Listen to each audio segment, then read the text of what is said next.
Everybody, welcome into To The Point. Hope you're all doing well. We're here on a Monday, fresh off an exciting weekend in the world of sports. Lots to chat about today. Recapping the NHL trade deadline period. Going to talk about some golf today. A great UFC weekend, which was just phenomenal. Saturday night UFC 285 with the return of Jon Bones Jones winning the world heavyweight title. And lots of other stuff as well today. We're gonna bounce around. Got a number of different thoughts.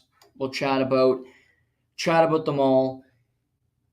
But I'm actually going to start today with the NFL, the National Football League. And the reason because the NFL is leading today's show is not just because there was a signing, not just because there's a quarterback off the board, but the NFL is having it's an important week in the NFL coming up because tomorrow marks the final day that you can put a franchise tag on a player for respective teams. And if you're not familiar with a franchise tag is when you have a player that's an impending free agent. When you are an organization and you cannot come to terms with a player on a long-term contract, you put a franchise tag on him. That player will be designated a specific amount of money for his position group based off of the salary cap that's gone up over the last year and the current salary of running backs. And we've seen multiple franchise tags being used so far. And the two big questions about franchise tags when it comes to quarterbacks are about Daniel Jones, the New York Giants, and Lamar Jackson with the Baltimore Ravens. The deadline is tomorrow around this time. So teams have 24 hours to work out a long-term deal, decide to use the franchise tag, or let players walk. When it comes to Baltimore, it's simplistic. They have one player. It's Lamar Jackson. When it comes to the Giants, they got Saquon Barkley, who they drafted second overall 4 years ago. And then they have Daniel Jones, who they drafted sixth overall 3 years ago. 4 or 5 years ago now. Time flies. And they need to decide what they want to do with their respective players, who they want to put the franchise tag on, all of that fun stuff. So, where does this go? Where do we go from here? In my opinion, the big question is, and with the two situations, the two outcomes and the two different ideals that I have about these two franchises are, how stupid are the New York Giants? Have they learned anything? And how arrogant, how naive are the Baltimore Ravens? And here I'll break down both situations. When it comes to the New York Football Giants, they're coming off a very respectable 10-7 season. Daniel Jones had the fewest turnovers of his career. Brian Daboll was a great first-year head coach. They won a playoff game in Minnesota and one of three teams in the NFC East to make the playoffs this past year.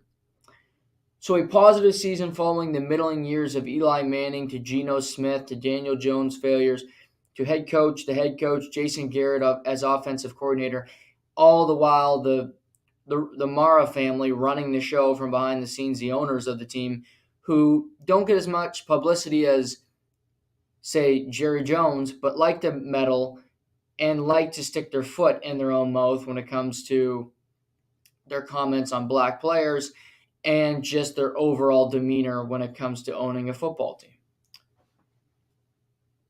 But there's positive, to use the young kids now, vibes in New York. There's good feelings. The Knicks are good. The Rangers are good. Showtime, Patrick Kane hasn't done anything in his first couple games. But the New York market is heating up. And the Giants want to be good, but then you have Aaron Rodgers. Does he go to the Jets? Are they going to take the spotlight from from the off season from the New York Giants? Will the Jets steal it away by getting Aaron Rodgers and securing the bag and competing for a championship? Well, you can't have that. But what do you do with Daniel Jones, who's had one good season in his NFL career, who's turnover prone, who's a good, not great quarterback, and needs a whole lot around him to be successful? Well, it was reported this weekend that Daniel Jones is looking for $40+ million from the New York Football Giants.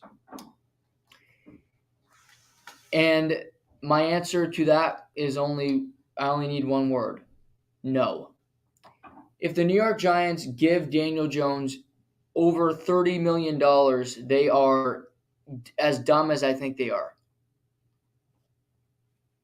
This is about playing the long game. And you need to see sustained good to great play from Daniel Jones to justify that. One good season does not get you paid. Nobody dislikes Deshaun Watson more than me. But Deshaun Watson won a playoff game, won a division title, was one of the best college quarterbacks in the last 2 decades at Clemson. He had pedigree. Daniel Jones was at Duke, played in the ACC. Playing college football in the ACC is like playing college basketball in the West Conference with Gonzaga. You know who Gonzaga is. You don't know anybody else. In the ACC, guess who plays in it? Clemson. You wouldn't be able to name the 3 other teams. Duke certainly wouldn't come to mind. University of Miami, maybe in 01. Florida State, okay, I'll give you Florida State. Who else? Give me Virginia Tech. You're going to give me Virginia? No, basketball schools. So the ACC has talent, but they're not on the map. They're not talked about. They're not anything special. So Daniel Jones comes from a small college where he wasn't all that good to begin with, gets drafted high because the Maras had to take a big swing for a quarterback, Mitch Trubisky-esque in that nature. And now here they sit with Daniel Jones at their doorstep. They're rich. They want to be good. But all the while knowing Daniel Jones is good, but is he great? No. So is he going to get us to a Super Bowl? Unless everything breaks our way, probably not. That's a tough position to be in sports. I think you look at hockey, basketball, baseball. You might not have the best talent in the world, and you still have a chance to win. In the NFL, if you don't have an elite quarterback, you're not winning. Yes, the Colorado Avalanche had Nathan McKinnon last season. He's a great player, no doubt about it. But in baseball, the Washington Nationals didn't have Bryce Harper. They won a World Series. The Dodgers didn't have Clayton Kershaw for half of their postseason run. They won a World Series. In the NBA, Klay Thompson's coming off a torn Achilles, a torn ACL. The Golden State Warriors are beat up, and they beat the Boston Celtics last year. Yes, Steph Curry is fantastic. He always is. But you get my point here. In the NFL, you need an elite quarterback. So all of these decisions for teams like the Giants and teams like the Saints today and teams like the Jets and the Dolphins for the last 2 decades, you are searching for elite because you know what it's like to be mediocre. You know what it's like to have average, and it's gotten you nowhere close to the promised land. You need the elite of the elite team around you for that to work. And more often than not, it doesn't. It doesn't work. So, the Giants, you have one decision here. Franchise tag him for 1 season.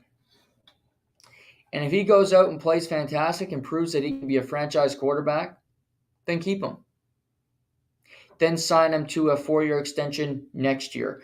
But you do not make the mistake of paying him now for 1 year of really good play.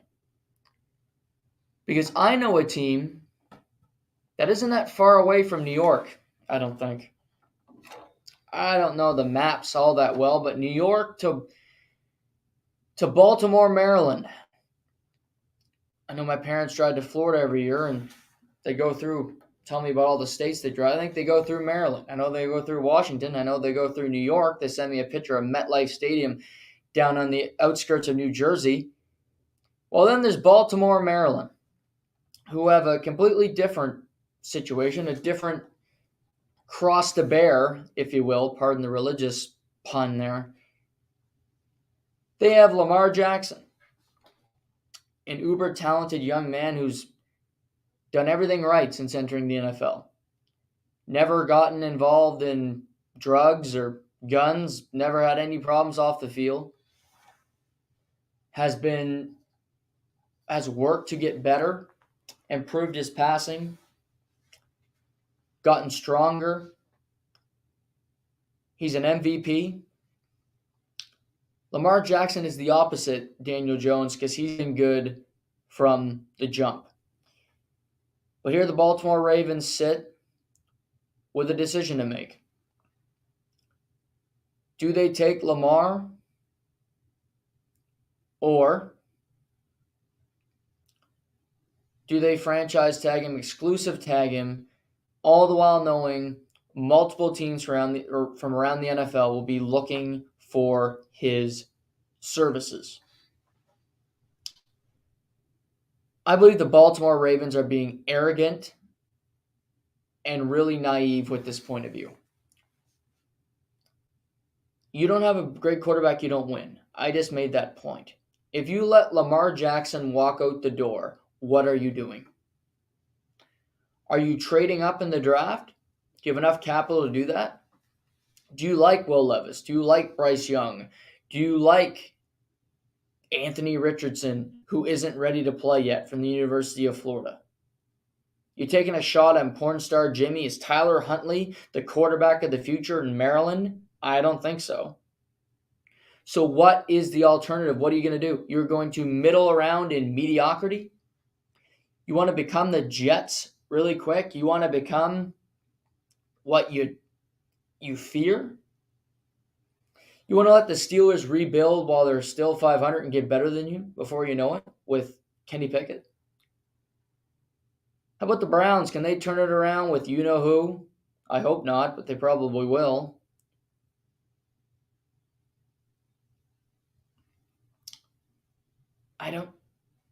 I don't understand it. I understand you don't want to pay him Deshaun Watson money. If you don't recall, everybody, Deshaun Watson got $240 million guaranteed. The biggest contract in league history, and this is while he was going through his scandal and before he was actually suspended, which tells you everything you need to know about Jimmy and D Haslam with the Cleveland Browns. But need I say more? Lamar Jackson's won an MVP. Deshaun Watson's never done that. Matthew Stafford, never done that. All these quarterbacks that have never done that. And he sits here looking for a deal. Now, does he run too much? Yes. Does he play an unorthodox style? Yes. But he's given you everything he's had for the last 5 years. And you don't want to repay him. You don't want to give him a fully guaranteed contract. And you want to offer him middle of the quarterback money. Derek Carr money. That doesn't sit well with me. And I don't think Rashad Bateman or Marlon Humphrey, the All-Pro, Marcus Peters, who isn't as good as he once was, but a pretty solid group of guys in Baltimore who made the playoffs last year, are going to like the fact that you let your quarterback, your team leader, walk away. How are you going to sell that one? What's going to be the tell? What are you going to say to your fan base? Oh, this is why we did it. Really? You had to get rid of him? We couldn't have found peace? Couldn't have made a decision? Couldn't have found a middle ground? Is the option for Baltimore to contact the Miami Dolphins and trade for Tua Tagovailoa, who's had at least 3 concussions last year? I think he had 4. 3 reported. Doesn't mean he didn't have more. So is that the swap and you get some more picks? Lamar goes to the 305 South Beach, which I think he loves, which Lamar, I hear you. Maybe when you're down there you can find a job for me. Warm weather. I think we would be good friends. But nevertheless, it's not all about me here.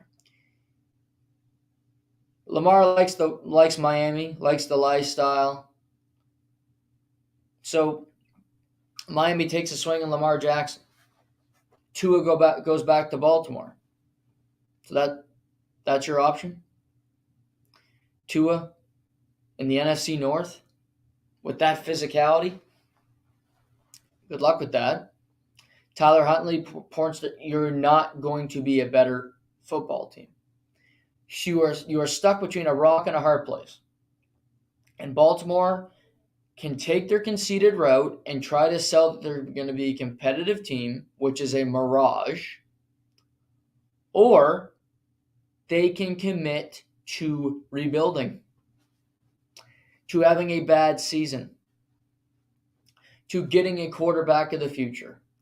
They don't want to pay Lamar, so you stink it up with Tyler Huntley, or you bring Ryan Mallett back. Sign Joe Flacco on your roster, and tank for Caleb Williams or Drake May, a.k.a. Lady May, at the University of North Carolina. Grab one of those 2 quarterbacks at the top of the 2024 NFL draft and see what happens. Because if you don't sign Lamar, I don't know what your plan is. I don't see a way forward where you're a competitive team that is truly looking at a Super Bowl, that can sell that to a fan base. Because otherwise you are just average. There's nothing special about you. Your defense is getting older. Your receiving core is still not that desired. Mark Andrews is still an all-pro tight end, one of the best in the game. You trade him, get some picks back. Those are the 2 options.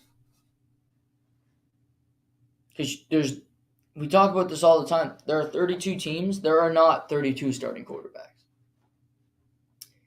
32 men will win starting jobs, but that does not mean that 32 of those guys deserves to be starting that are good enough to start. Is Marcus Mariota going to get another starting gig in the NFL? Is he going to get another opportunity? Is Jameis Winston going to get picked up somewhere? What happens with these quarterback dominoes? Where do they go? Who the hell knows?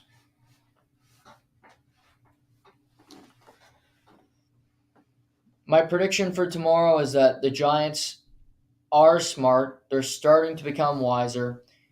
They use their head more than they use their checkbook and their whatever you want to call it. And they tell Daniel Jones, we'll see you next season under the tag. Because we like you, but we don't like you that much. We want to take you out for a date, a nice dinner, but I'm not certain I want to marry you yet. Let's move in. Let's see how you keep the place nice and tidy. Do you wash your dishes or keep them in the sink? Do you leave laundry on the floor? These are the type of things I think the Giants really want to know about Daniel Jones. Because anybody can fake it for a week. Anybody can fake it for a year.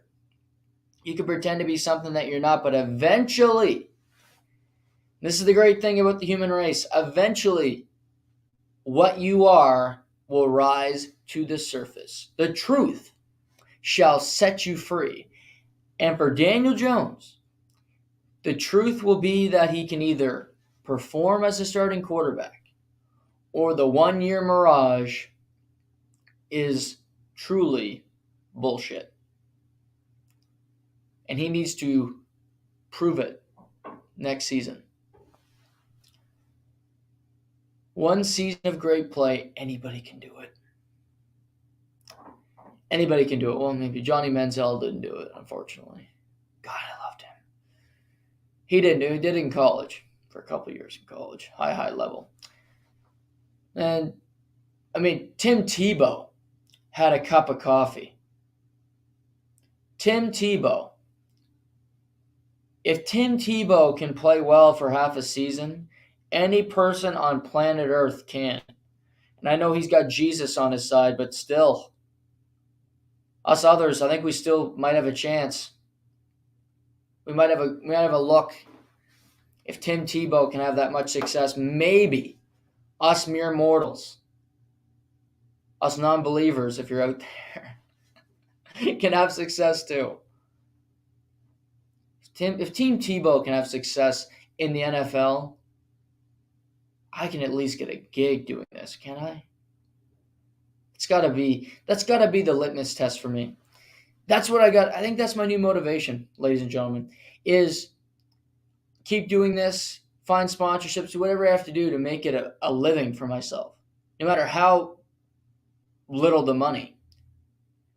But my motivation for getting there is not, listening to Dan Patrick or Dan Lebitard or all my favorite podcasters, the really good ones, not the homers.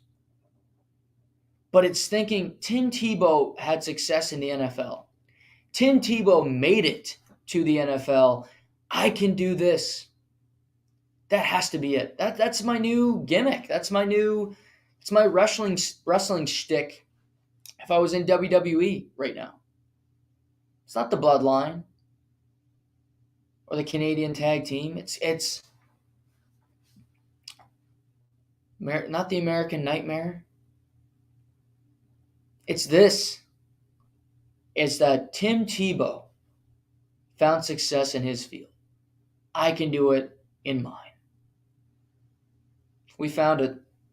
I feel better already. And I need to motivate myself to do it.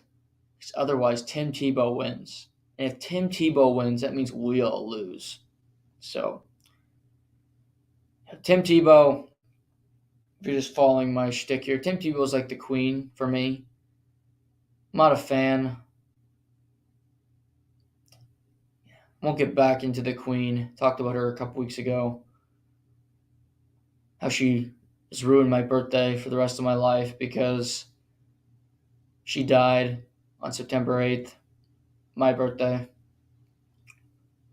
And my birthday is not ruined because I have to mourn her death. I could give a shit.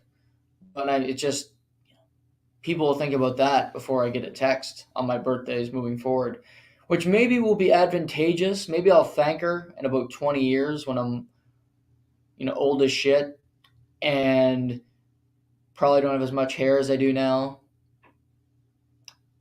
So maybe I'll thank her over time. Maybe that's the point my mother's trying to make because she's such a Queen supporter. We'll see. I'll let you guys know in 20 years when I've either succeeded or failed like Tim Tebow. But predictions for tomorrow, Daniel Jones gets the franchise tag from the New York Giants. They do not give him a long-term extension. Lamar Jackson gets the non-exclusive tag. And I believe that he won't be a Baltimore Raven at the start of next season. And if I had to predict it, he's in South Beach. He's in Miami, being coached by Mike McDaniel. And Tua may not be in Baltimore because they may not be interested. But Tua will not be the starting quarterback for the Dolphins. Come next season, it will be number 8, L-Jack.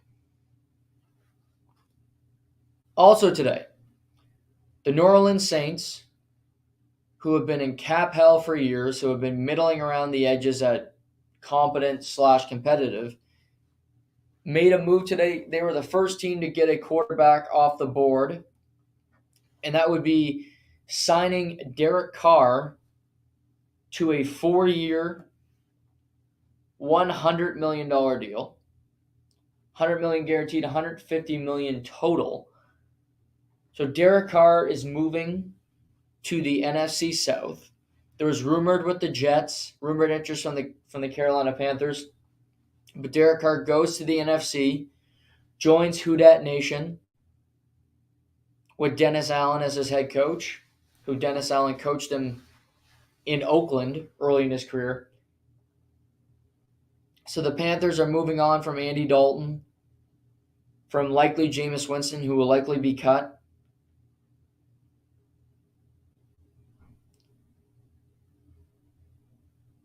And maybe possibly even Taysom Hill.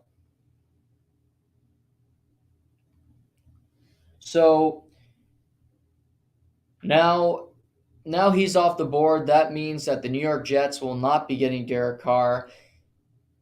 And the Jets really have one possibility left, and that is for the Jets to get Aaron Rodgers. He's out of the darkness. The Packers have to either cut him, which they won't do because of the dead money, or trade him to the New York Jets. So that still needs to be facilitated. I want to get back into the Jets in a second, but let's talk about the Saints. The Saints currently have Michael Thomas on the roster. I think they're going to cut him because he's going to make $20 million next year, and he's always hurt. He never plays. Alvin Kamara's in court currently, pleaded not guilty, so he's got some problems. The receiving core is pretty dull excluding Chris Olave, who's a total stud. Tight ends never good. Their defense is still quite competent. They got Cameron Jordan. They have Demario Davis, who's another season of being a Pro Bowler and an All-Pro. Marshawn Lattimore at corner. They have a good team on defense. Offensively, they need some work, and they still need to cut some contracts. So, Derek Carr, I think the Carolina Panthers would have been a better option for Derek Carr, but I have a feeling they didn't want him. Because I think they want a young rookie quarterback. I think Frank Reich is not going through another veteran. He's had enough of them in Indianapolis. With Matt Ryan and Phillip Rivers and Carson Wentz, he did not want to go through that experiment again. So I think he's looking at trading up in the draft, seeing what he can do to get a quarterback.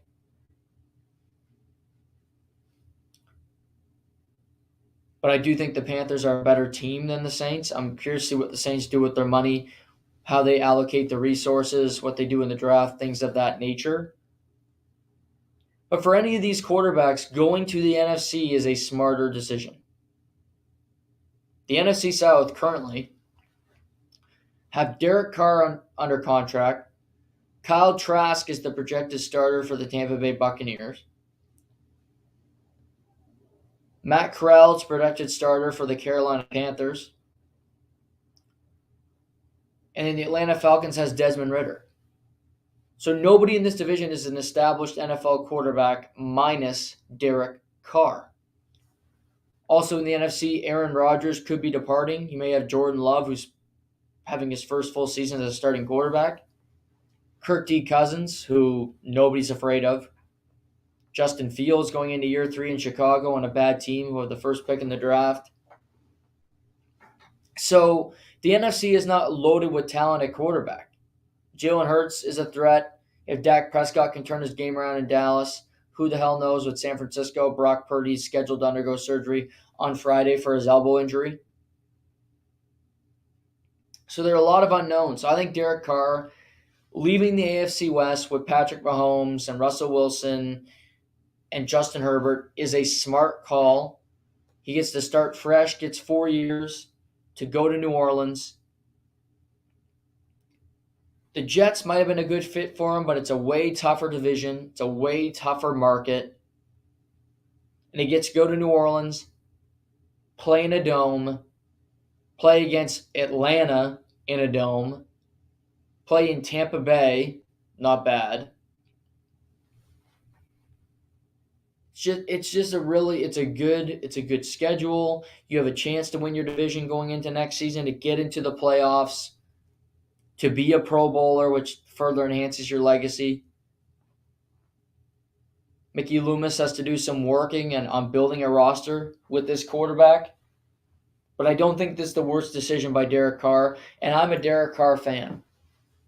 I think he's better than people give him credit for. I think Derek Carr is better than Kirk Cousins. I think Derek Carr is better than Daniel Jones. I think Derek Carr is as good or better than Dak Prescott. At this point in his career, Derek Carr is a better quarterback than Russell Wilson. He's between 10 and 13 when it comes to quarterback rankings. I'll take that on my team. Again, is it likely to win a Super Bowl? Probably not. But you need to build a perfect roster and see if it fits. See if you can get some talent around him and see what you can do. Because when New Orleans won in 2009, Drew Brees was not regarded as an elite quarterback. After winning that Super Bowl, he morphed into one. Derek Carr's made 4 Pro Bowls in his career. He's made an All-Pro. He just needs to put it all together and play consistently well in New Orleans. So I applaud him for looking at the situation and making a good bet when it comes to situation. When it comes to situation and making the playoffs, and trusting a GM that's done pretty well at building good teams for the last decade in the NFL. So Derek Carr gets $100 million guaranteed, $60 million at signing. Can make up to $150 over 4 years with the Saints. Today, Tony Pollard, the running back for the Dallas Cowboys, was franchise tagged. If you recall, he broke his leg in the divisional game against the San Francisco 49ers. So he underwent surgery. So he's franchise tagged. Evan Ingram, the great tight end for the Jaguars, was franchise tagged. And the Chiefs announced that they would not be franchise tagging Orlando Brown Jr., who was an All-Pro last year. So they're going to let him hit free agency, and Andrew Wiley, who were 2/5 of the offensive line that won a Super Bowl last year. So possible changes coming in Kansas City. Also, Mecole Hardman was not franchise tagged, so he's a wide receiver that's going to hit the open market in a weak wide receiver free agency. He could be getting some big money. He could be getting some looks from around the NFL. And as we're talking about it, just comes up, Chiefs to cut Frank Clark. Kansas City reportedly expected to release defensive end after talks on WeWork deal fall through. He's 29. He's third all-time in postseason sacks. He's gone through some problems in his career when it comes to staying out of trouble. But I think he'll get another look. Kansas City has to do these gymnastics every offseason to make the money work, to build a good team.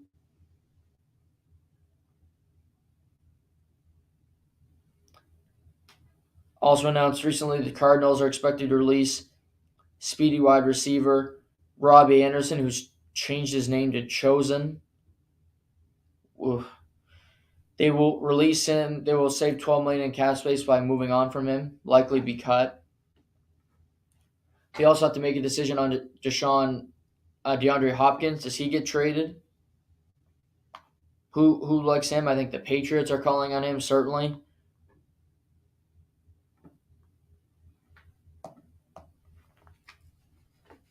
So lots of NFL news today, and it will continue to happen over the next few days because the new league year starts next Tuesday. So players will be moving all around.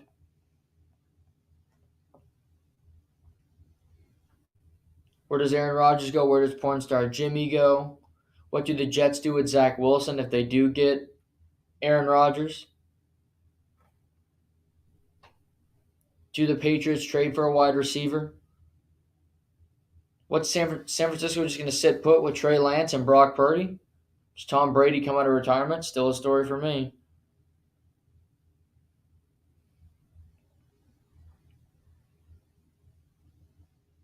So the NFL is certainly Calvin Ridley, the former All-Pro wide receiver for the Falcons, was reinstated today. He's a Jaguar. If you remember, he was caught gambling on games, was suspended for an entire season. He'll be back. He'll be playing for the Jags next year on an already really good team. He was a number one receiver in Atlanta. See what he's got left after missing a year, see what he's got in the tank. But a good team gets better. Trevor Lawrence, another year older. Calvin Ridley, Christian Kirk. They just franchise tag him and Ingram. Also, one of my favorites, Eric Kendricks, who'd been a linebacker with the Minnesota Vikings for 8 years, was cut today. Minnesota had a terrible year defensively. He had 112 tackles, which is good for 8th in the NFL. But that defense really underperformed. Brian Flores is the new defensive coordinator. They still made the playoffs despite this. They still went 13-4 with this defense. But clearly they want to make changes, and Eric Kendricks joins guys like Bobby Wagner, who had pretty good seasons, who were cut from the respective teams due to money. And I think we'll get significant interest from around the NFL because I think Eric Kendricks can still play, still a physical, down-the-field linebacker that can just flat out make tackles. Alex Singleton's another guy for the Denver Broncos who fits this description. Former CFL and Grey Cup champion with the Calgary Stampeders. So NFL news will continue to come, and as it does, we'll update you here on To The Point and anything that Aaron Rodgers breaks tomorrow on the Pat McAfee Show. Now, the NHL trade deadline, has come and gone. The big moves were made prior to Friday, and I did not do a live show Friday, even though I said I was going to, because I was first of all, the trade deadline was a bit of a dud. And Friday was a bad day because my truck, I'm driving to Fredericton Highway, about 5 kilometers. From getting to Fredericton, my engine comes on, engine power reduced. No alarm, nothing before this, driving fine, beautiful day, listening to tunes. Little Tokyo Police Club, and then all of a sudden, it's over. Wouldn't even turn over, 3 hours of roadside assistance till they come. I was late for my appointment, so that was just fantastic. Thankfully, got a rental, but then didn't get to go see certain people. My friend got a storm call. So it was a rough day. So I didn't have it in me. Plus, the biggest deal today might have been John Klingberg moving from Anaheim to Minnesota. We'll see what deal comes of that.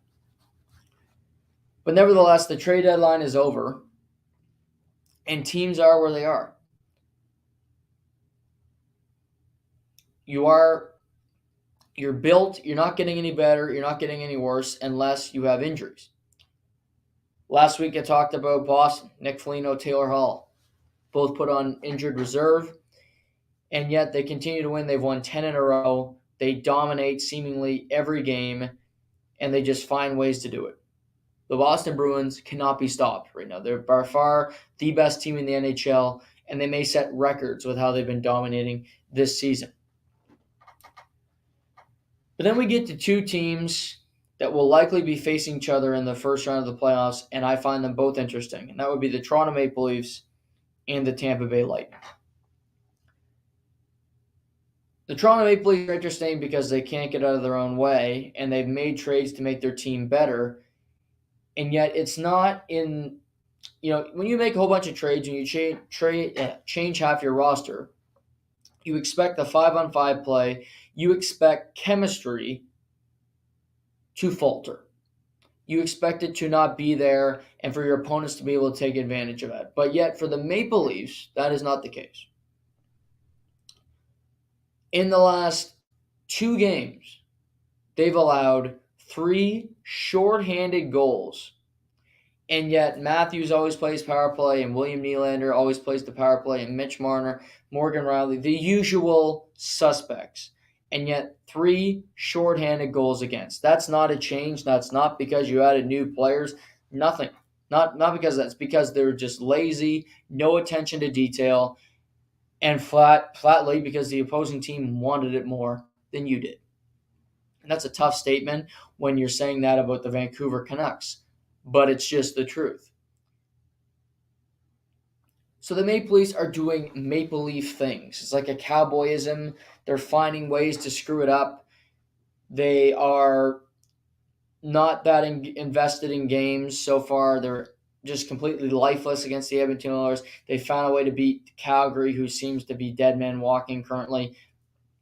And then they lose to Vancouver in Vancouver at a 4 o'clock start in Van.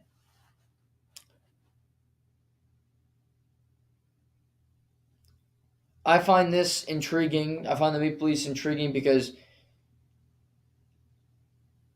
I look at their situation. Bill Nylander's been fantastic this year. And Mitch Marner's had a very good season. But they need two guys to step up. They need two guys to wake up, quite frankly, and show up for a game. And those two players are number 44 and number 34. Austin Matthews is regarded by most, not me, as the second best player in the NHL. And he has been average all season long. And if you think he's been anything better than average, go watch the fucking tape.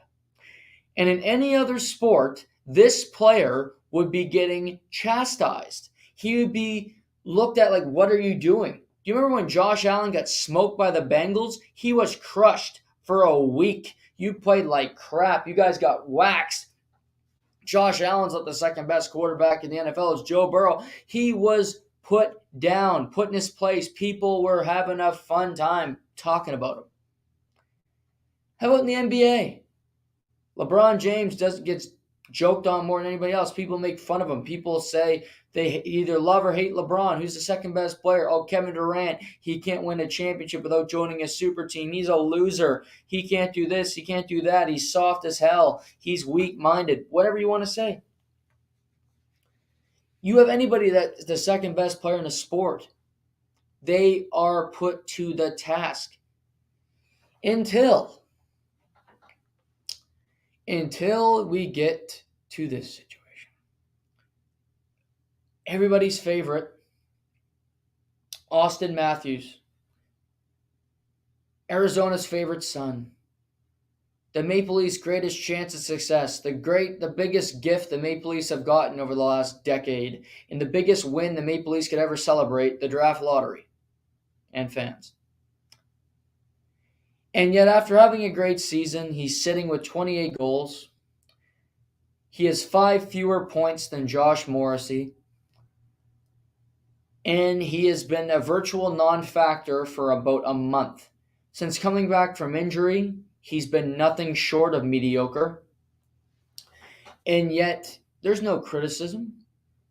There's no talk of his game being less than. What I hear more often than not is how great he is defensively. Okay? I won't disagree that Austin Matthews is a great defensive center. No debate. He's fantastic at it. But you are not paid $11 million to just defend. Is Connor McDavid only paid to put up points? Is he? Because usually, he only gets assists. He doesn't score enough goals. He's got fucking 50 now. He's got over 20 more points than any other player in the NHL. And the only other player that's close to him is his teammate. Why? Because he's better than the other guy, 34. Said that from jump, but nobody else was on that opinion with me. Still the truth. But he's a great defensive center. Okay. So you're Bergeron? He doesn't have that kind. He's not a Selke winner. He's not that good. You Mark Stone? Bergeron's still putting up some points. Bergeron's on the best damn team in the NHL. Why aren't you winning at that same pace? Why are you giving up 2 shorthanded goals? Why isn't Boston losing? They don't lose ever. They have 8 regulation losses. It's March 6th. That's absurd.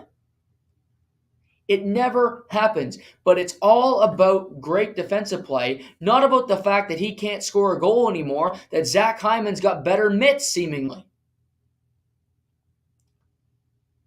Why is this the case?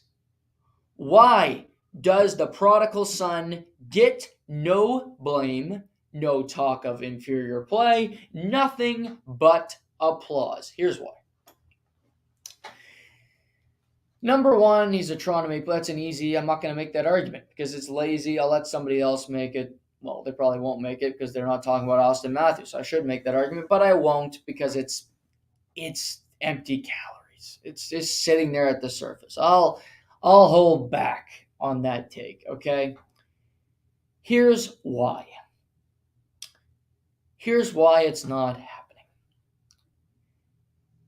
It's not happening because of fear.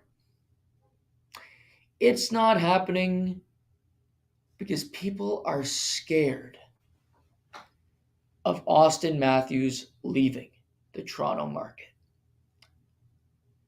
Because whose voices are heard the loudest? For better, for worse? Most of the time, the latter. Because Toronto media, who are actually fans, not media, not journalists, not reporters, fans, are so afraid that Austin Matthews is going to go somewhere else other than Toronto. And then they're back to square one. They don't have a superstar. Where do we go from here? Can we have Pajama Boy and Mitch Marner, both from Ontario? We're not winning nothing without 34. What if he goes to Arizona? What if he's in Mullet Arena? What if he wants to go to Cali? Oh, what if he wants to play for the Kings? Imagine the brand deals he could get there. Oh, Sunshine, Bieber, quick PJ to watch every UFC event.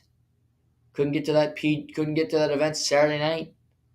UFC 285 is in Vancouver. I couldn't get there. If he's in LA, oh, maybe we can fly in. PJ. Beat Biebs and Drake. Ringside. Go see Mark Wahlberg, and Mario Lopez just cutting it up.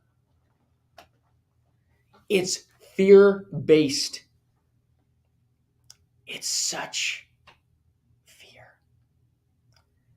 Maple Leafs media, Maple Leaf fans don't want to lose what they have. They'll criticize Jake Gardiner, tell Jake Gardiner to go kill himself, or threaten Justin Hall and say mean things about his family. They'll do that. Low-hanging fruit again. Easy way. But the best player on the team has been junk all year long, but he's a great defensive center. My God, is he good. My God, is he good at it. But he doesn't score anymore. He doesn't have that same impact. He's not jumping off the page. No, let's not criticize him. Let's not talk about the fact that he was voted second on the poll. Let's not talk about the fact that some people said he was better than Connor McDavid. My God. The unmitigated gall, the stupidity of the masses to come up with that take. You know, Leon Draisaitl's got 96 points. Yeah, 96. He's got over 40 goals now. He's going to have 100 points again. 50 goals again. He's already won a Hart Trophy. He's done everything that Austin Matthews has done. Well, actually, he's done more. He's won a playoff series. So he's done everything and more in his career. Why is he not put higher? Why is he not regarded as maybe the second best player in the world? It's got to be Matthews. Well, he's not that good. He plays with McDavid. Really? If you watch the games, he's on a separate line. Stay up past 9:30. Maybe you'll watch the game. Leaf game ends, you shut your TV off. I get it. It's easy. Low-hanging fruit. But this is not... I'm not going through this just to pick on the Maple Leafs. On the contrary, I am doing this because I find it alarming from the people that do this for a living that they don't seem even aware of the fact that they're not talking about it. That they're not addressing the elephant in the room. And if the only thing to say is, well, he's going to be great in the playoffs. Okay. When's he ever been that great in the playoffs? When's he ever been a game breaker? I don't recall. Still waiting for that. And then there's 44. Oof. It's easier when you're a forward because you can be a really good defensive center, maybe the best in the league. We'll give him best in the league. Give him the Selkie. Best defensive center in the league. It's an easy one. He's so great defense, so aware. He's so great defensive. Steals the puck. Ultra. But you can work hard when you're a forward. Back checking, being in the right situation, covering your man. You get credit for that. And it can hide some of the bad things that are happening around you. Your play, your offensive numbers, all that minutia. But when you're a defenseman, and you kind of have three criteria. How well do you move the puck? Do you take care of the puck? And are you putting up points? Those are really the three criteria defensemen are judged on now. Because being good defensively on D doesn't seem to matter anymore. Jacob Slavin, Brett Pesce, all my faves. Oh, we don't care what they're. Devon Toews. Who's Devon Toews? Oh, he's just one of the better defensemen, just pure defensemen in the NHL. No, we don't want him. Okay. Fine. I'll adapt. I'll change my line of thinking. I won't be like the older school liking this. Believe me, I'm not that old school because plus minus is a worthless statistic. Tell the parents that every game they come back and talk to me about it. Don't want to hear it, but plus minus. Ridiculous. Nevertheless, off the tangent. When you're a defenseman and you are judged off those three criteria, and you're not really succeeding at any of them, that means it's a firing line of oy vey to you. And you notice, just go on this ride with me. Morgan Rielly just signed an extension. 7 years. He's in Toronto long term. He's not going anywhere. He loves it. And yet, Leaf fans are just killing him. They hate his play. He's playing like crap. He's not a number one defenseman. We knew that already. He plays too many minutes. Here. And, he's not what he used to be. He could be a game breaker. He's not. What's with you? Why are you playing like such crap? Why is that the different from Matthews? Well, your first point could be, he plays so good defensively, right? But it's also contractual status. Morgan Rielly's locked up, not going anywhere. No fear of leaving. He's not leaving you at the altar. He's sticking around. You can break up with him if you want. It's not, he can ask for a trade. Doesn't do him any good. He's sticking in Toronto. I think he's engaged now to that, what's a skier or might be, is it figure skating maybe? No, it is figure skating because I hate figure skating. And I knew it was something that it's a sport I really disliked. Yeah, figure skating. He's engaged to a figure skater. Happy for them. Great. Enjoy. So he's engaged to a figure skater. They're going through that. Hopefully great wedding. Probably have it in Toronto. Whole 9 yards. Love it. But he's not going anywhere.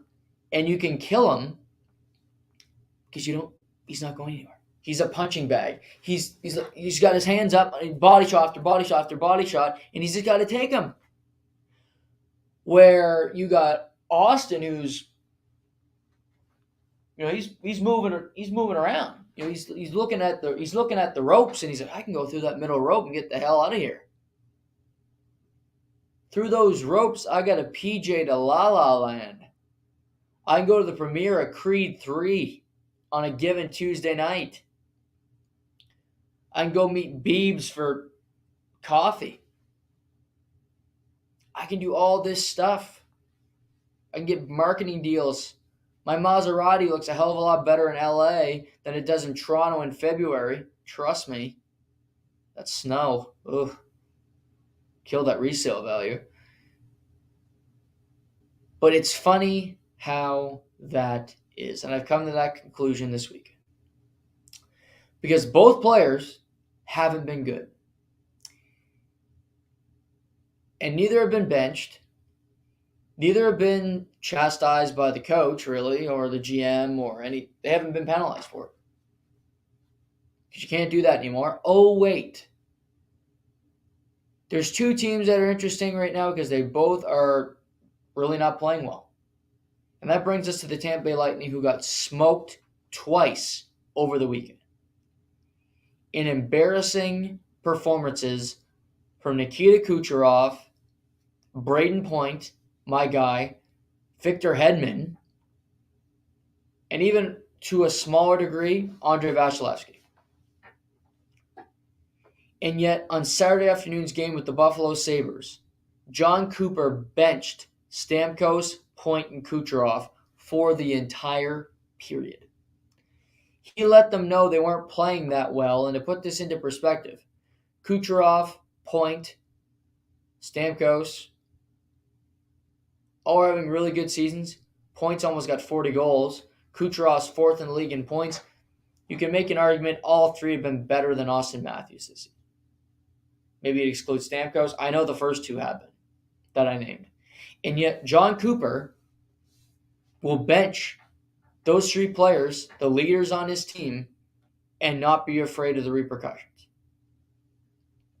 He'll do it. He'll make that statement on a Saturday afternoon, blowing up on Twitter, and not be afraid that the players might be pissed off, not be afraid that he might lose the room, not be afraid of anything. He's trying to build something. He's trying to get back to another Stanley Cup final, and it's just two different scenarios. But a coach called out his team. A coach criticized his players. And yet media, coaches, or fans won't do it on the other side. These guys are signed up long-term too. They're not leaving anywhere from Tampa. But my big question here is, who can turn it around quicker? And when he is at his best? Austin Matthews is better than the three players I just named on Tampa. When he's at his best, Austin Matthews absolutely is a top 5 player in the league. Start of the season of my power rankings, I had him at number 5. Didn't deserve to be higher, in my opinion. And that, my point, has only been validated throughout this season. But the thing is my system and most people's hierarchy of greatness is not measured in regular season, but it's measured in the postseason. If Austin Matthews goes and delivers, he's a superstar. He's playing great defensively. He continues that and is putting in 4 to 5 goals in round 1 against Tampa, then all is forgotten, all is forgiven. Who cares? You move on. You see what he can do against the Boston Bruins.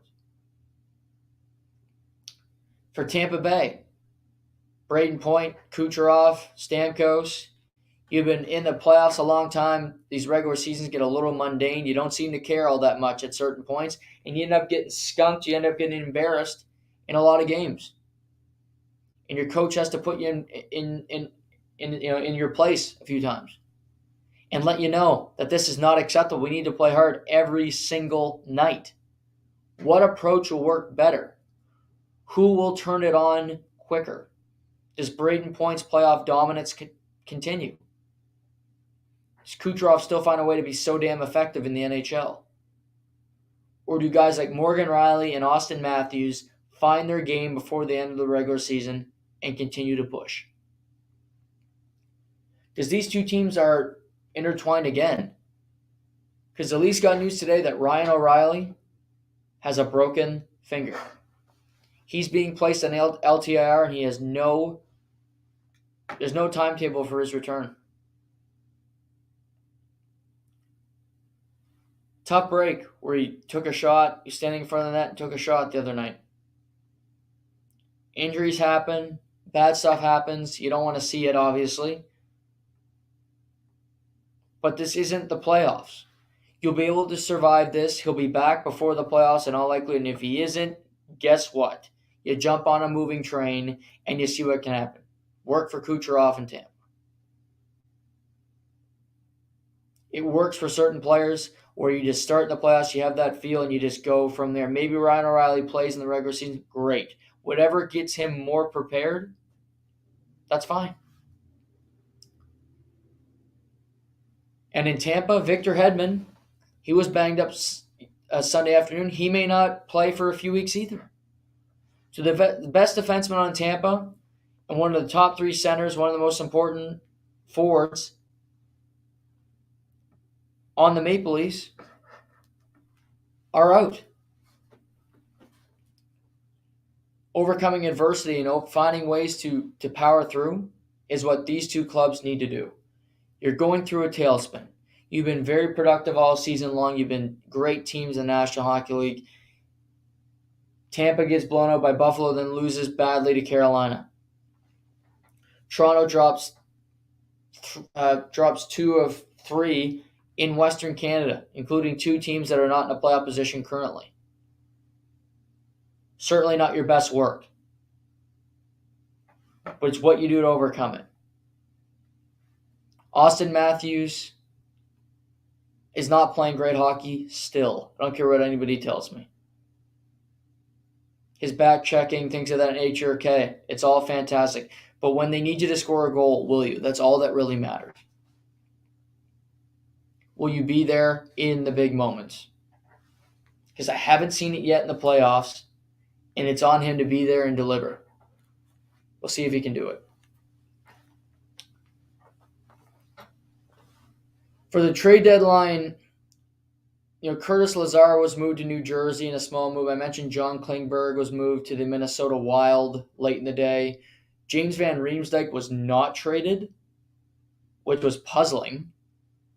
Who said he's going to be moved to Detroit, then it fell through, so he's going to remain a Philadelphia Flyer through the remainder of the season. You had Nick Ritchie get moved to the Calgary Flames, his brother Brett Ritchie going the deal to Arizona. Obviously, Boston got Tyler Bertuzzi on Thursday. The Edmonton Oilers did nothing. Pittsburgh added Dmitry Kulikov in a depth trade. There's a lot of depth pieces moving. So I look back on that day as I got every move that did transpire. Let's see here, Friday. Brock McGinn gets moved to Anaheim. Brendan Lemieux, Zach McEwen is now a Los Angeles King. Jordan Greenway goes to Buffalo. I actually like that deal for Buffalo, taking a chance on Jordan Greenway, Minnesota. Got Oscar Sundqvist, a depth forward, John Klingberg. Nick Bonino and Dmitry Kulikov. Max Domi goes to Dallas late Thursday night. Good deal. So, not much of significance happened in those deals. But just looking at it now, I have winners and losers from the trade deadline. And I look at teams that deserve major credit. I'm going to start with 2, Toronto and Boston. Toronto went out and got Ryan O'Reilly, got Noah Chari, Sam Lafferty, Jake McCabe. They did lots to improve. They got rid of Pierre Engvall, who's not a playoff performer, who never will be. Rasmus Sandin, they got a first-round pick in return for him. Eric Gustafsson, we'll see what that can be. But the Leafs got tougher to play against. 5-5, they've been fine the last number of nights. Special teams, they need to figure that out. But they got tougher to play against. They changed their philosophy as a team. Luke Shen gets added to the back end. I like the look of this Leafs team. They got better. They needed to. Credit to Kyle Dubas. Boston Bruins, they were the best team before the trade deadline. They are better now. Dmitry Orlov has 6 points in 7 games since going to Boston, something crazy like that. Tyler Bertuzzi's already making an impact. Garnet Hathaway. Boston's Linus Ullmark's going to win the Vezina. Their team's won 10 in a row. They're so damn confident right now. They win every time they step on the ice. And they're just incredible to watch, seeing what Boston does. But Orlov on that back end, now Grzelcyk or Connor Clifton's a healthy scratch. They are so deep on the back end with Forbert, Clifton, and Grizzlick, and Carlo, and Hampus Lindholm, and Charlie McAvoy. They can throw so many bodies at you. It's a scary thing for opponents. Boston loses Nick Foligno. They add Tyler Bertuzzi. He'll get in your face. He'll do the same role, except he's younger and he's better than Nick Foligno. Boston, major credit. I also think New Jersey deserves a lot of credit. Getting Timo Meier, getting the biggest piece off the board. And New Jersey doesn't slow down. Over the weekend, playing Arizona, playing Vegas, they got 3 out of 4 points on the road. Yes, Arizona's not an impressive win, but Vegas, it's a tough place to play. You're on the West Coast. They find ways to get points every night. They find ways to win games. They've been counted all season long. They are not slowing down. Carolina's a game in hand, but New Jersey's only a point back. The way it looks currently, there's no way in hell the Rangers are catching the New Jersey Devils. New Jersey's going to have a home playoff game. They're gonna have home ice advantage in the first round of the Stanley Cup playoffs. Who would have seen that coming into the season? With Andrew Brunette and Lindy Ruff behind the bench. So New Jersey getting Timo Meier, getting the best player available, and trying to build for now and the future. Love every second of it. Now, to my teams I'm looking at that I don't understand their deadline, and it's completely befuddling to me. Number 1 is easy, the Carolina Hurricanes. Carolina added Jesse Puljujarvi and Shane Gostisbehere. Jesse Puljujarvi is a healthy scratch in Edmonton, a player that was basically unplayable, but they had to because they didn't have enough forward bodies because they had no cap space. He did not play any kind of physicality. He did not play with any energy. He was a sub. He was a negative force in the Edmonton Oilers organization. Shane Gostisbehere was once traded for cap space to the Arizona Coyotes. He's been better as of late.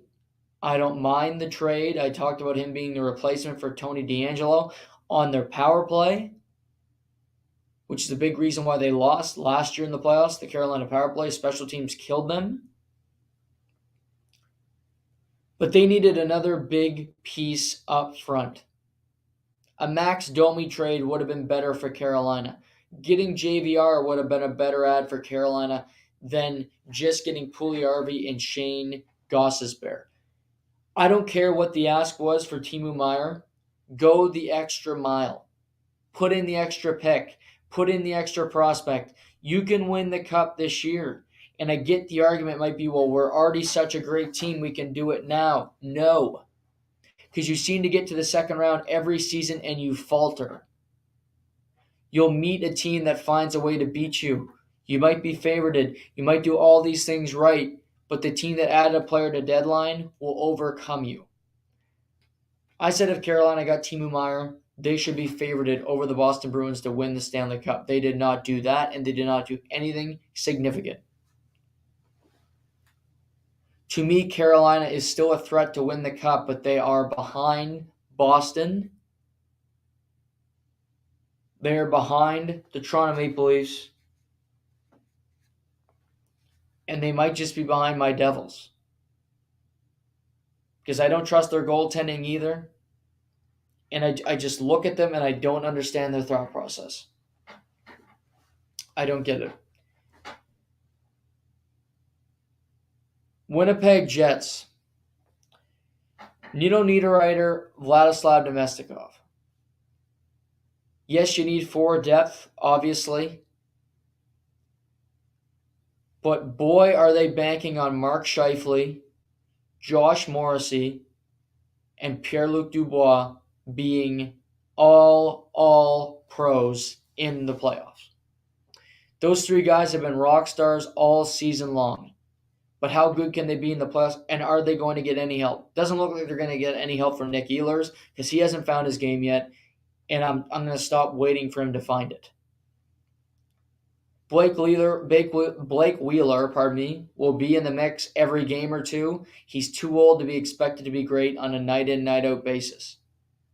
I like Neil Pionk. I like Josh Morrissey. They needed another back end. Playing Dylan Sandberg, playing Logan Stanley is not the right move. They're defensemen that are young, but also not old enough. They're not too young, but they're also not old enough to know what's good for them. They're going to make mistakes, and one of them is going to be playing playoff minutes. And if one gets hurt, the other comes in.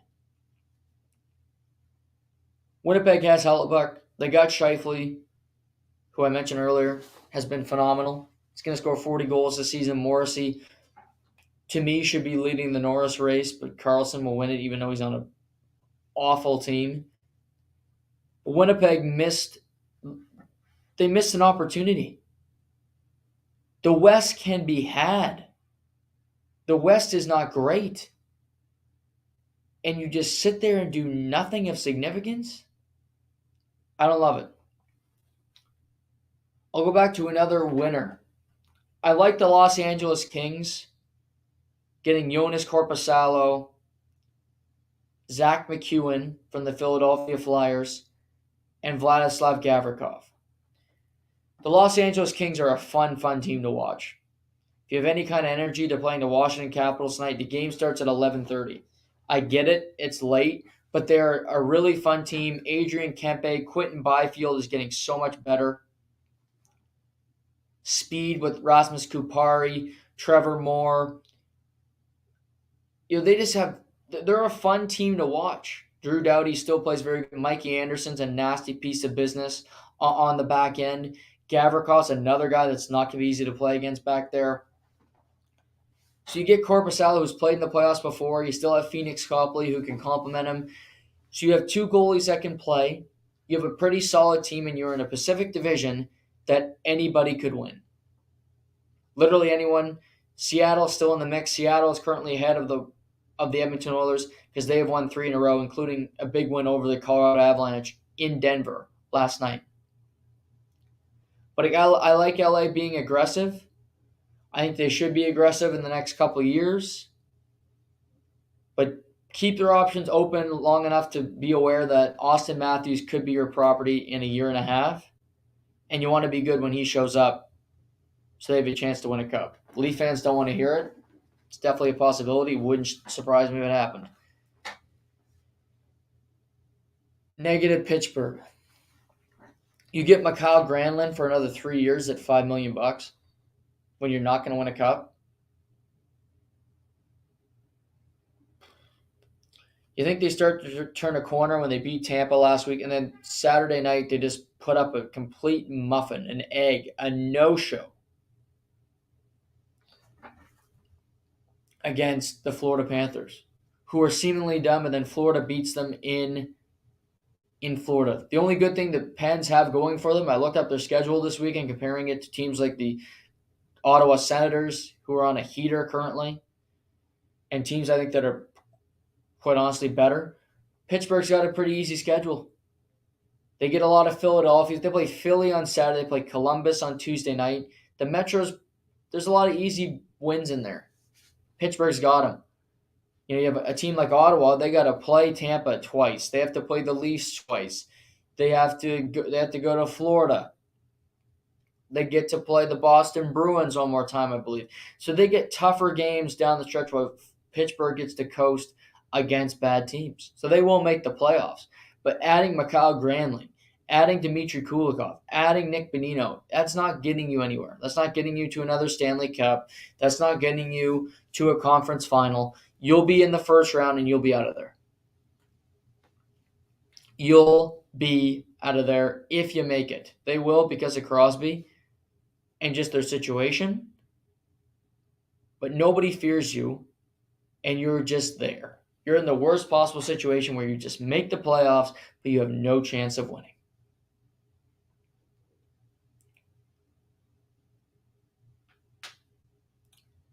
I applaud teams for being aggressive over the last couple weeks. Islanders getting Bo Horvat. Lou being the first one to jump on. Leafs looking at Ryan O'Reilly.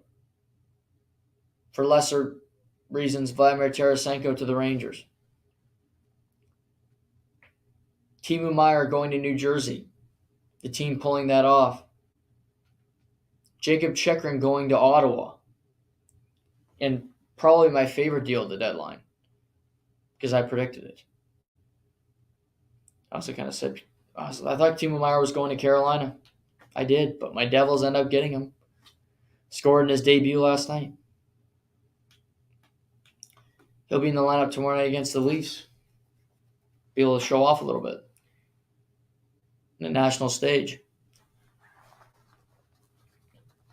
But GMs were aggressive. The trade deadline was interesting. It had people talking. I mean, Bill Simmons, a big media person in the United States who basically talks about basketball and football, a little bit of UFC every now and then, was tweeting about what the Bruins were doing, was tweeting about Jonathan Quick being dealt from Los Angeles because he lives there and he knows the Kings. He knows their history. Them winning 2 cups in 2012 and 2014. You had people who weren't normally in the hockey scene involved, and that's what you want with a sport, is for your sport to take over the landscape. For about a week there, it was about the NHL. It wasn't about the NBA, who was coming back from an all-star break. The fact that Russell Westbrook was 0-5 in his first 5 games as a Clipper until last night was really quiet. That wasn't a story. It was everything else that was going on. It was the NHL, it was Timo Meier going, it was Ryan O'Reilly becoming a Leaf. The NBA was secondary. So kudos to the GM and to Gary Bettman for letting this happen, for the activity, for all these teams saying, you know what, fuck it. We're going all in. We think we can win this season. Kudos to those Western Conference teams for standing pat and not realizing the opportunity that was in front of you. I'm kidding, but not really. I want to hit a couple quick things before we wrap up today. Ja Morant, NBA story. If you haven't seen this, Friday night, Memphis was playing the Denver Nuggets. They got smoked pretty good because that's what Denver does. They lose the game after Ja is seen in a nightclub and he has a Glock in his hand. It's on Instagram. It's on Twitter. It blows completely up. Ja Morant has a gun. It was also reported a few days before that he beat up a young boy, a 17-year-old, for some reason. And now Ja Morant has been suspended indefinitely by the Memphis Grizzlies, and there's no real timetable for his return. You know my take on guns? I heard somebody say this morning that he was stabbed. I did not know that he was stabbed before in his life. I take that as fact. Then he feels the need to carry a gun because of his prior attack. Okay, I can somewhat understand that, but not really. I don't think you need to be carrying a gun. I find that excessive. Always said that. Having that gun will only lead to more problems. Will only make you make poor decisions, especially when you're mixing that with alcohol. It's a deadly, potentially fatal combination. Beyond the fact that he feels the need to be carrying around a gun, this is just pure stupidity from Ja Morant being in the nightclub, someone getting a picture of him with a gun. You know it's going to happen. You know it's going to blow up, and you know the team is going to have to react. Suspended indefinitely. They lost their game to the Clippers last night. If he's in there, they probably win. This team is self-destructing around as Dylan Brooks is getting suspended every other game. Brandon Clark tore his Achilles, the backup center for the Memphis Grizzlies. Desmond Bane picking up technical fouls. Nobody likes the Grizzlies, but they're not the heel anymore. Because when you're a heel, you at least need to be winning. You need to be doing something to piss people off. The Grizzlies nobody's afraid of the Grizzlies. People fear the Knicks more than they fear the Grizzlies. The Knicks won 9 in a row. including 2 straight over the Boston Celtics. Believe me, when Seamus is on tomorrow, we're going to talk about that. The Knicks might be back.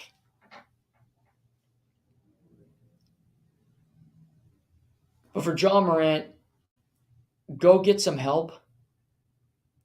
This is going to ruin your career. You're making decisions that it can completely destroy your career. You need to be smarter. You need to have smarter people in your corner. And I've listened to interviews with Ja Morant. This guy did not come from the projects. He did not come from tough streets. He came from a middle-class family that, for African-American family, was pretty wealthy. His father had money. He did not grow up in poverty. And he needs his entourage. He needs to have a gun on him. He's making these decisions. This isn't his first time he's been out of the nest, and I'm just surprised to see a player like him who had deals with Nike, who has all these opportunities, mess it up in such a way. But somebody that's not in his inner circle right now, a smarter individual, maybe like Jalen Rose, who spoke about this yesterday on the Mothership, needs to sit him down and just have a true heart-to-heart conversation about what he's doing, his public perception, his opportunities to grow his brand and ultimately to make money, because that's what growing your brand is.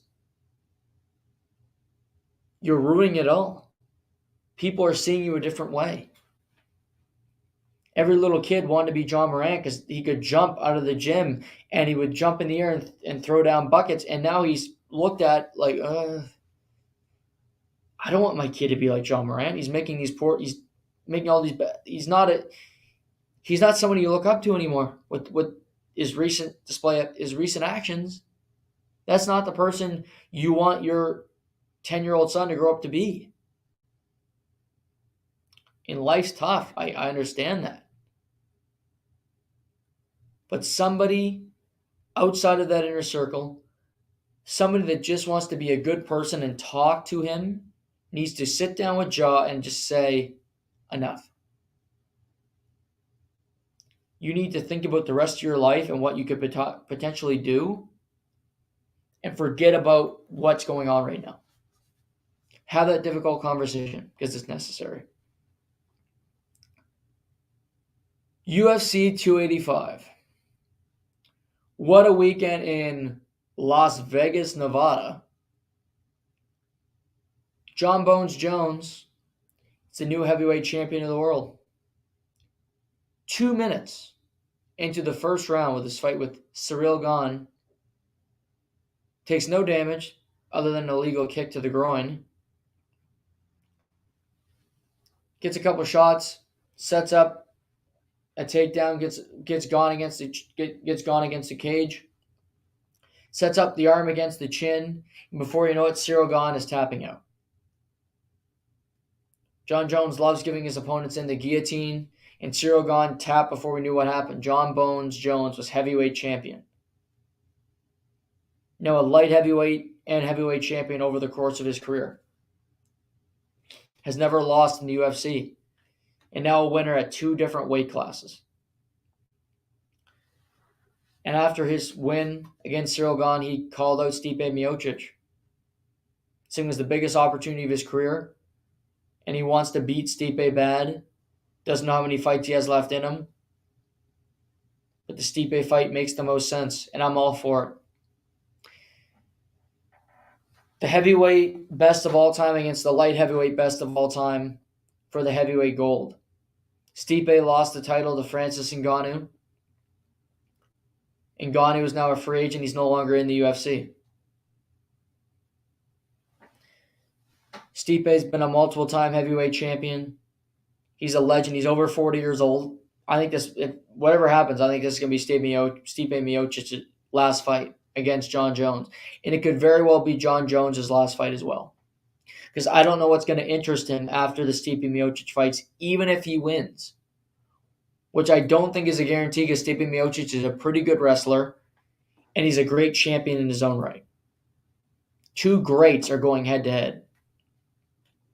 So this fight could very well be the winner relinquishes the heavyweight title and walks off into the sunset. But I want to see it. The UFC should book this for July, UFC Fight Week. First weekend in July, Jon Bones Jones versus Stipe Miocic, heavyweight championship of the world. Bones could fight in 2 weeks because he took no damage in this fight. Miocic has not fought since February 2021, I believe. So over 2 years since Miocic has been in the octagon. Can't wait to hear his interview on the MMA Hour with Ariel Helwani today. But I know he wants this fight. I know he's ready to get back in there and do damage. But Jon looked great.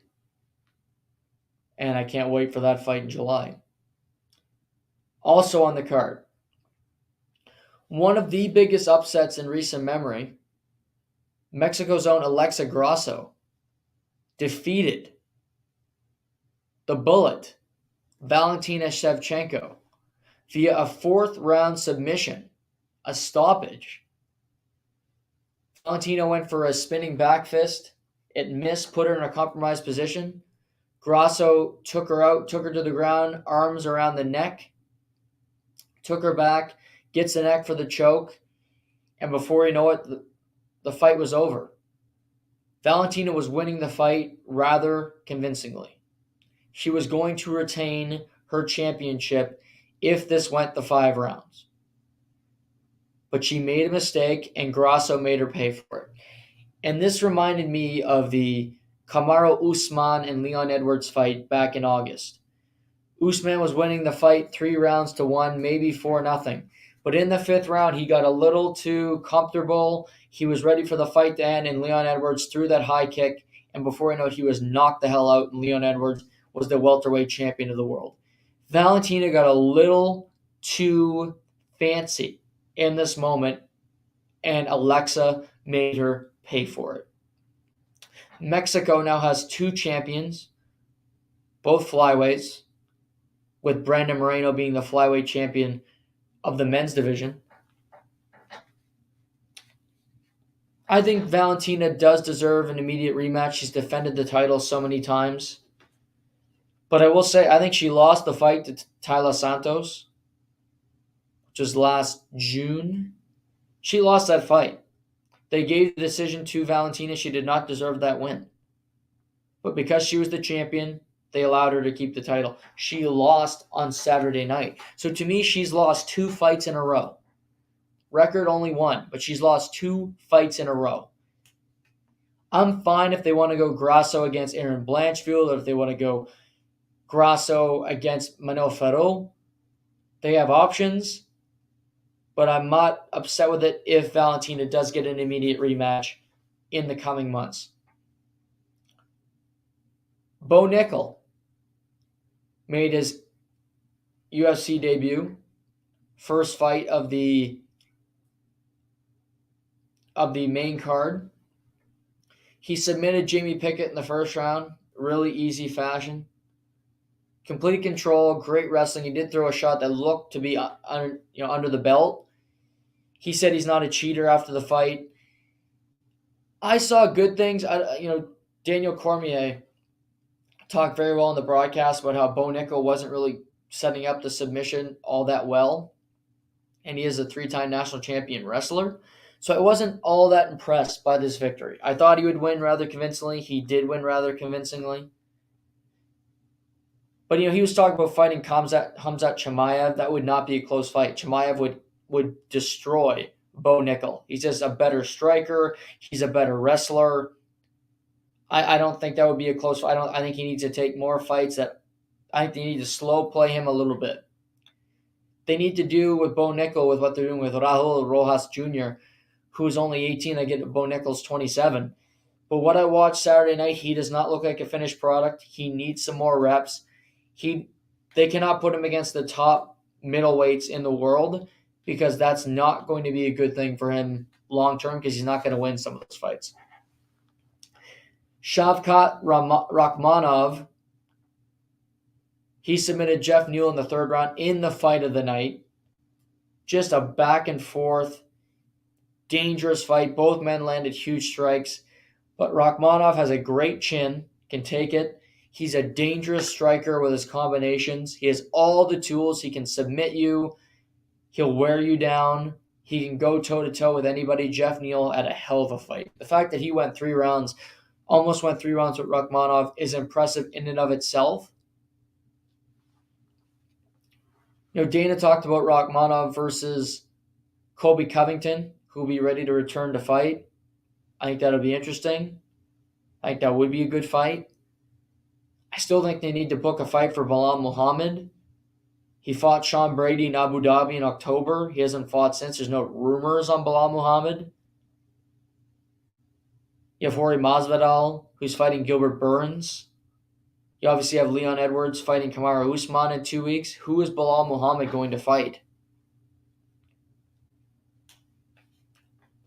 If I was the UFC, I would book Covington versus Burns, and you have a pay-per-view in June. I'd book it. That could be a main event. Covington Masvidal was a main event because that was a grudge match. Those two guys really don't like each other either. I think Bilal Muhammad should be in the conversation to be the next one to get an opportunity against the winner of Leon or Kamaru. I really do, because he's beaten some of the best in the division. He's done it all, but he doesn't seem to be given the respect by the UFC or the champions themselves. But Rakhmonov, really impressive. We also saw Dricus du Plessis defeat KO Derek Brunson. Derek's team actually threw in the towel. He might have retired. He's 39 years old. Dricus, I like him. He's a very good fighter. But what he needs to do is prep. He needs to be prepared to go 5 rounds. He couldn't do that now. You see him after 2 rounds, he's completely gassed. He needs to get that engine better. He needs to be prepared for longer fights. So I like him. I think he's a very good fighter. Don't get me wrong. But he is not prepared for the best yet because he can't even go 3 rounds. If he went out to that 3rd round with Derek Brunson, he might have had a heart attack. Just not physically prepared for it yet. I like him a lot, though. We also saw Matthias Gamrot defeat Jalen Turner by split decision. I think Jalen Turner could have won this fight, personally. I think he did win the fight. They gave it to Gamrot. He's a very good fighter as well. He recently lost a fight to Beneil Dariush. So you'll have to wait to see what happens. But this was a phenomenal card. The Cameron Saman fight on the prelims, on the early prelims. Then you got Marc-André Barriault from Canada winning. He won on the prelim card. You had Dricus du Plessis, Cody Garbrandt, no love, gets back in the win column. Former bantamweight champion in the UFC. It was a star-studded affair. A lot of celebrities, a lot of UFC fighters. Conor McGregor, Michael Chandler, the Ultimate Fighter, coaches were both in attendance. Just an awesome, awesome night of fighting. Loved every second of it. Got a UFC card this weekend. Merab Dvalishvili versus Petr Yan. Also got Leon Edwards, Kamaru Usman in London, England in 2 weeks. Yes, another pay-per-view in just 2 weeks. And then another pay-per-view 3 weeks later, in Miami. Alex Pereira, Azrael Adesanya 4, technically, kickboxing.